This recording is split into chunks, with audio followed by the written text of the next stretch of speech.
Rings of Power, Episode 3, Adar. So finally we're going into the big epic fantasy that I want in terms of we're starting to really build into it. So we find Arondir, our elf. He finds himself captive to the orcs, and I really like to see where the orcs are going. So they're like really deranged in terms of how sadistic and how much they're pushing all their captives to like be able to build obviously the Southlands. I really like how simple it is in terms of the map. Like we've got Middle Earth, and then we've also got like obviously the Southlands, and it's just really simple to be able to keep track of exactly where it is.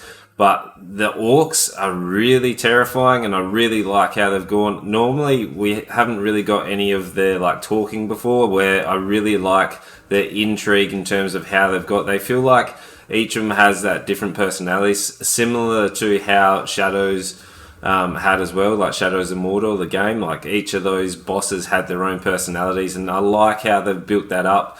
And that whole storyline is by far my favourite. Like, I'd like to see the prison escape. I'd like to see, obviously, the prisoners banding together and working out how they're going to overthrow the orcs. And the orcs, just with their so sadistic sort of nature, where they're giving him like for speaking up about chopping down the tree, and like to see how destructive that they're actually being.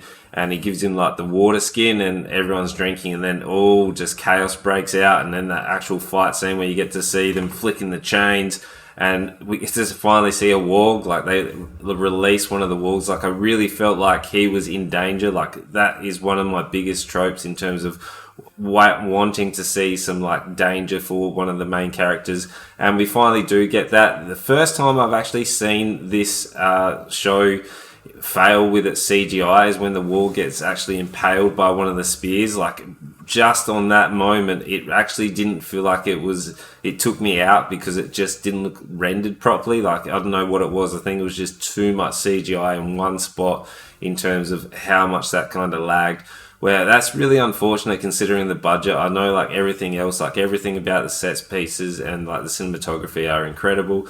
And that fight scene, obviously, when he's getting pulled and like the to-ing and froing from the orcs pulling him in, and like they're really sensitive to sunlight, and the sunlight's beating down, and they're using the environmental structure. Like you can see he's a clever fighter, Arondir, and he's come in and like broken down the ceiling and let all the sunlight in, and as he's pulled, he takes a bit of the tree that they want to cut down because it's in their way of creating a path for them to get through the Southlands, and he stabs him. Like everything about it was really cool. I really like how stylish it was. It gives me that kind of like stylish action that I want, and I can sort of see that it's coming.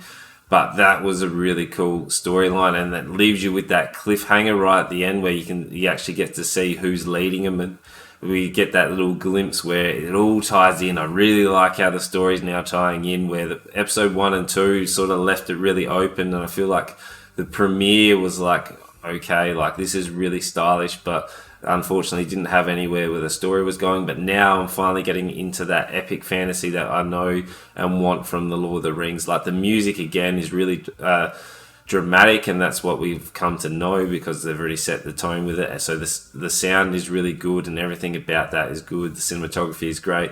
But then we switch to obviously the half feet as well. Again, I don't really care that much about the half feet and like the pre-hobbits, where they're mainly going about, we learn a bit more of their lore in terms of how they move from place to place, and like if you're at the back of the crew, obviously you're pretty much left behind. And I like their little ceremony in terms of allowing everyone to get their limelight and all the names, so we are getting a little bit more of a backstory in terms of who gets left behind, and each of the characters getting a little bit. But Nori obviously gets found out in this one, like we knew it was coming, and we get to interact with our giant, who essentially is being brought into the crew, where it's a little bit annoying in terms of how, because Nori broke the tradition, and they're like, you're meant to be exiled, and they're like, no, she's young, come back in. And all of a sudden, like, it's just they've broken 1,000 years of tradition just because she's so young. I feel like they're a little bit soft, but like I guess they couldn't do it in terms of how the storyline needs to go, so they did have to have a little bit of like compassion or empathy for her just because she was so new, where again, like they weren't that fussed that there was just a giant or a human kind of integrating or like in their camp. Like, I feel like they should have a little bit more of a panic, where I didn't quite get that. So again, they were probably one of the weaker storylines. But Gladriel goes and her captive. Obviously, this is going to be a big focus for her, and I really like the setup for it in terms of where they're going. So obviously, she's made friends with the sea captain, and the queen was really cool. And you get to see her, like, obviously, have that really strong interlocking of wills, because Gladriel is also a very strong character, and we can see that the queen is not happy that Gladriel is there. She's not glad that she's there at all. Yeah. But, like, it's just, I like the to and froing in terms of the mental struggle, and we do get to learn that obviously they have a prophecy when the elf turns up, so we're going to explore that a little bit more. But the interaction with the sea captain, and the sea captain telling of the actual library of lore, that was a really cool setup. But they're traveling to the lore knowledge. Like, it was really weird in terms of, it felt like a random highlight reel. Like, it was stunning, like, don't get me wrong, but the slow-mo and the close-ups, it was just like the cinematography person wanted a like cinematic role that they could like show to their next project. It was just really odd in terms of, it didn't add anything to it.